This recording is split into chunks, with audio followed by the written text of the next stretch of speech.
Welcome back to another video. Odd Job Bob. Thought I would share a little bit of a project I just finished and some things we have going on.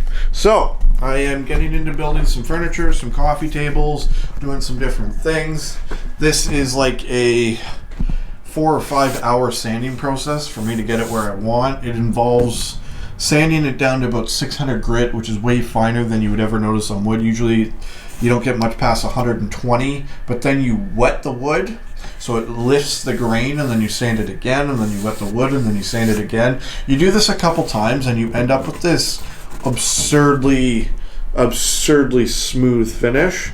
And I've become a big fan of finishing stuff, even coffee tables and that, with cutting board finishing materials, so oils and waxes, because I really do want it to be food grade. So if this is sitting in your living room, wherever it might be, you can actually drop your food on it and eat it off. Your children can do it without worrying about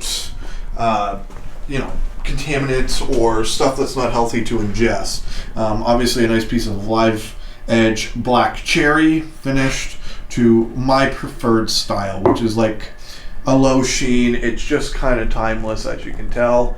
And this is a lot of the stuff I've been pumping out of the workshop now that I have one. We've been 2 years in the making to get this even sorted, but as you can tell, we are getting things mighty organized and clean and functioning, and a bit of a flow going, because flow is everything, and having a nice confident space.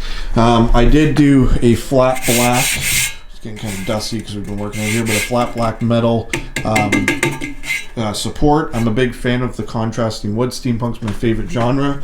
And then of course we're going to do felt pads underneath the feet so that it does not scratch your floors.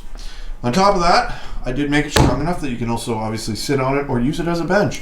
If you just wanted a nice, clean, simple bench to sit, put your shoes on, this is kind of the do-all to end-all.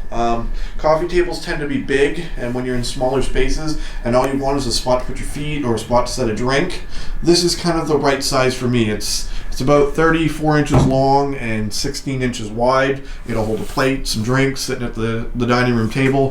Houses are getting smaller because real estate's getting more expensive, so I thought it might be fun to build stuff that's maybe not so big, rather than have like a 30 by 50 inch coffee table. This is just a little bit more compact and keeps the space a little bit more open feeling. So that's it. There's going to be lots more content coming from the Odd Job Bob workshop, and yeah, just lots more cool stuff. I'm always challenging myself, and we're currently salvaging a 160-year-old barn that was the first structure in Norfolk. We're going to have some 160-year-old pine that's like 4 inches thick. We're going to build some cool coffee tables and other things out of, because the owner that wanted it removed was very adamant it has to get repurposed. I can't just cut it up and use it as firewood, which I wouldn't do anyways, but he was very adamant, and we're going to make that happen. So stay tuned, subscribe if you haven't already, smash that like button, and share the content. I always appreciate the support. Till next time.